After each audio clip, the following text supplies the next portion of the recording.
Oke, kawan-kawan, kali ini saya akan memberikan informasi terkait nama Bapak Proklamator kita. Manakah yang benar, Soekarno atau Soekarno?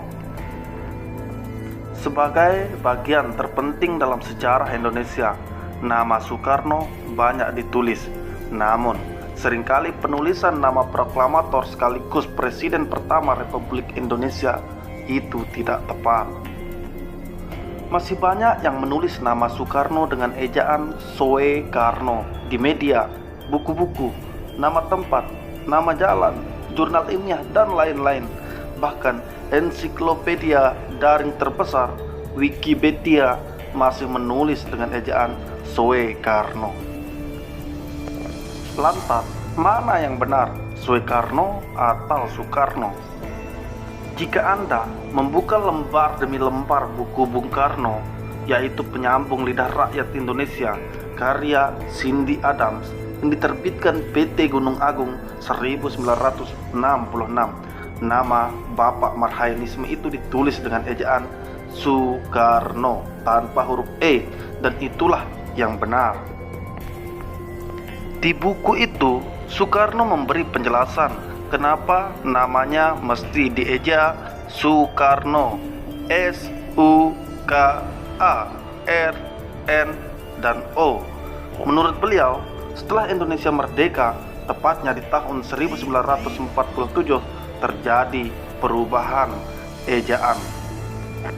Jadi, antara 1901 sampai 1947, kita memakai ejaan Belanda atau sering disebut ejaan Van Ophuijsen. Menurut ejaan lama itu, bunyi U dituliskan dengan huruf OE. Makanya pada waktu Soekarno sekolah, namanya ditulis Soekarno.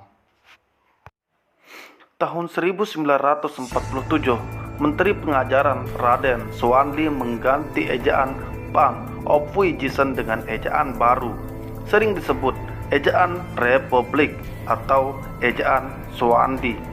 Dalam ejaan Republik, bunyi U dituliskan dengan huruf U. Perubahan ejaan itu punya makna ideologis dan politik. Setelah Indonesia merdeka, ada upaya dekolonialisasi di segala bidang, termasuk di bidang pendidikan dan kebudayaan. Dekolonialisasi adalah proses dari sebuah negara baru merdeka untuk menghilangkan sisa-sisa dan pengaruh dari negara bekas penjajahnya. Nah, sebagai dukungan atas dekolonialisasi ejaan itu, Soekarno menganjurkan agar namanya ditulis dengan ejaan Republik menjadi Soekarno, S-U-K-A-R-N dan O. Hanya saja memang perubahan penulisan ejaan itu tidak berlangsung serta-merta. Soekarno sendiri mengakui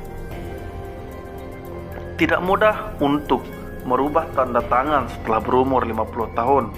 Jadi, kalau aku sendiri menulis tanda tanganku, aku masih menulis Soe, kata Soekarno di buku Bung Karno, Penyambung Lidah Rakyat Indonesia. Seharusnya, jika mengikuti seruan dekolonialisasi ejaan itu, nama Presiden kedua Indonesia harusnya ditulis Soeharto, bukan Soeharto. Tetapi hingga akhir ayatnya, nama diktator rezim Orde Baru itu tetap ditulis Soeharto. Kemudian, di luar soal ejaan itu, Soekarno sebetulnya tidak punya awal. Makanya dia marah besar ketika ada orang yang menambahkan nama Ahmad di depan namanya. Sekali ada wartawan goblok yang menulis bahwa nama awalku adalah Ahmad. Sungguh menggelikan, namaku hanya Soekarno saja, jelasnya. Soal panggilan, Soekarno lebih suka dipanggil Bung, sapaan yang populer di kalangan para pejuang di masa revolusi 1945. Dapat disejajarkan dengan panggilan warga negara atau citizen di zaman revolusi Prancis 1789 atau Camarade di saat revolusi Rusia 1917.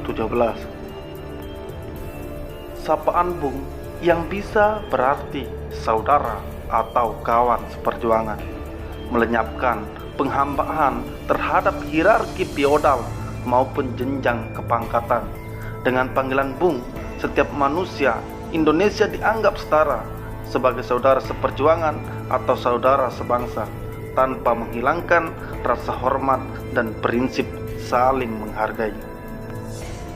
Jadi apa kabarmu hari ini, Bung? Jangan lupa like, komen, dan subscribe, dan jangan lupa tekan tombol loncengnya. Sekian informasi dari saya. Wassalamualaikum warahmatullahi wabarakatuh.